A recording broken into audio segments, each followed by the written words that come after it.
एक बार दो गधे नदी के किनारे चल रहे थे। उन दोनों की पीठ पे कुछ सामान लदा हुआ था। तो एक गधे की पीठ पे तो बहुत सारा नमक लदा हुआ था और दूसरे गधे की पीठ पे बहुत सारी रुई लदी हुई। अब होता क्या, जो नमक वाला गधा होता है वो काफी परेशान हो रहा होता है क्योंकि उसकी पीठ पे काफी ज्यादा वजन होता है, और रुई वाला जो होता है उसका थोड़ा हल्का होता है, तो वो इतना परेशान नहीं हो रहा होता। अब एकदम से सडनली जो नमक वाला गधा होता है उसका पैर फिसल जाता है और नदी में गिर जाता है। अब जैसे नदी में गिरता है, नमक जो होता है नदी में घुल जाता है। नमक घुलने के कारण उसका जो वजन होता है वो बहुत कम हो जाता है। गधा एकदम रिलैक्स फील करने लग जाता है।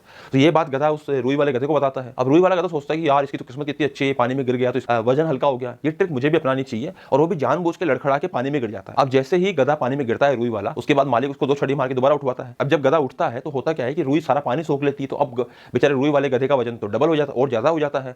अब उस बहुत सारे वजन को लेकर वो चल रहा होता है। तो आप समझिए कि हम लोग दूसरों को कॉपी करने के चक्कर में कई बार खुद का नुकसान कर देते हैं। हमें कभी भी दूसरों को इस प्रकार से कॉपी नहीं करना, या दूसरों की ट्रिक्स को, चीजों को इस प्रकार से कॉपी नहीं करना जिससे हमारा ही नुकसान हो जाए। इवन हम लोगों को अगर मान लीजिए उस चीज की समझ नहीं है या पता नहीं है कि ऐसा क्यों हुआ है, उससे पहले हम उसको कॉपी नहीं करना चाहिए।